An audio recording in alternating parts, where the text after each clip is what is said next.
Le livre du ciel, tome 19, 2 mars 1926. Le silence en ce qui concerne les vérités de la divine volonté forme la tombe de ces vérités, tandis que la parole en forme la résurrection. Le gloire à Dieu de l'âme dans la divine volonté.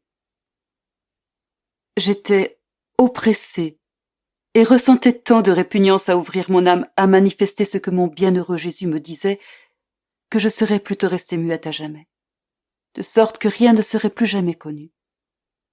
Je me lamentais à mon doux Jésus en lui disant « Oh, si tu me disais de ne plus jamais rien dire concernant ce qui se passe entre toi et moi, combien je serais délivrée d'un grand poids, combien je serais heureuse.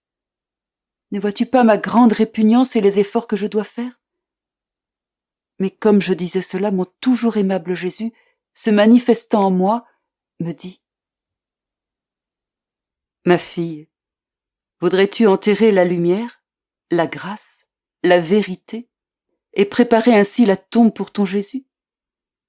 Le silence sur tout ce qui concerne la vérité forme la tombe de la vérité, alors que la parole en forme la résurrection. Elle ressuscite la lumière, la grâce et le bien, d'autant plus que la parole sur la vérité vient du fiat suprême. La parole avait son chant divin lorsque dans la création, avec mon fiat, j'ai fait apparaître toute la création. J'aurais pu aussi la créer en gardant le silence, mais je voulais utiliser le mot fiat, afin que la parole puisse avoir également son origine divine.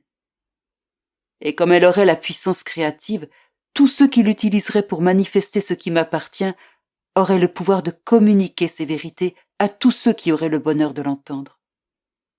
Il y a donc pour toi une raison plus forte.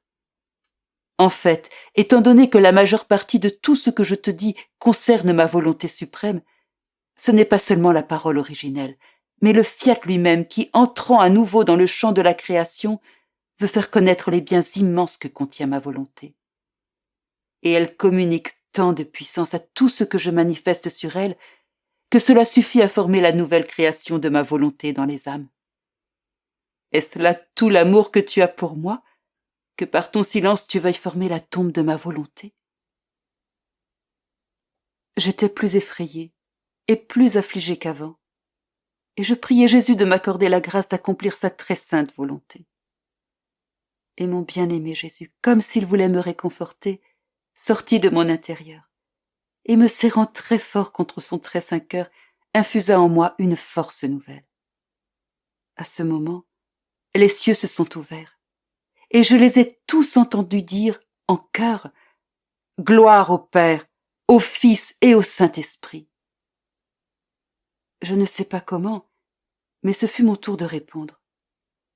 Comme il était au commencement, maintenant et toujours, et pour les siècles des siècles, Amen. Mais qui peut dire ce qui se passait ? Dans le mot « Père », on pouvait voir la puissance créatrice se répandre partout, préserver tout, donner la vie à tout. Le simple souffle de cette parole suffisait à maintenir intactes, belles et à jamais nouvelles toutes les choses qu'elle avait créées.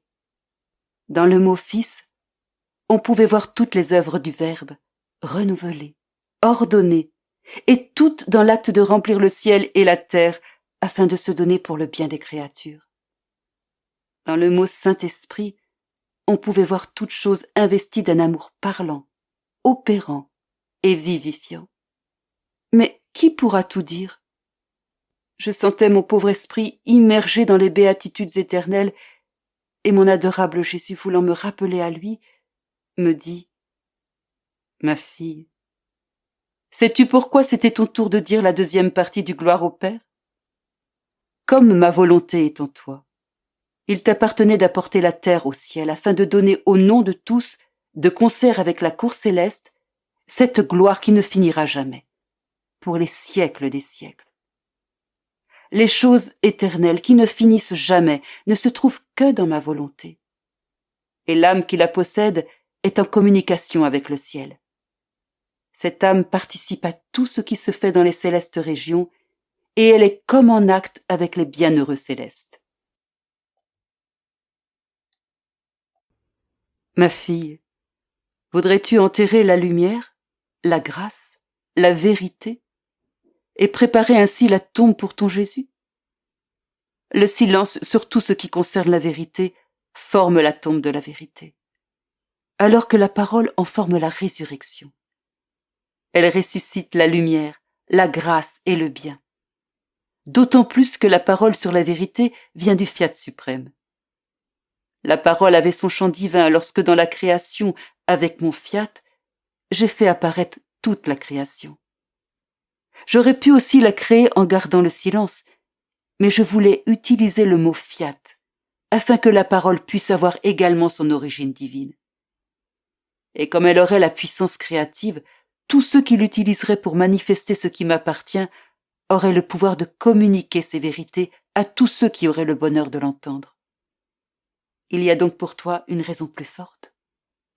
En fait, étant donné que la majeure partie de tout ce que je te dis concerne ma volonté suprême, ce n'est pas seulement la parole originelle, mais le Fiat lui-même qui, entrant à nouveau dans le champ de la création, veut faire connaître les biens immenses que contient ma volonté.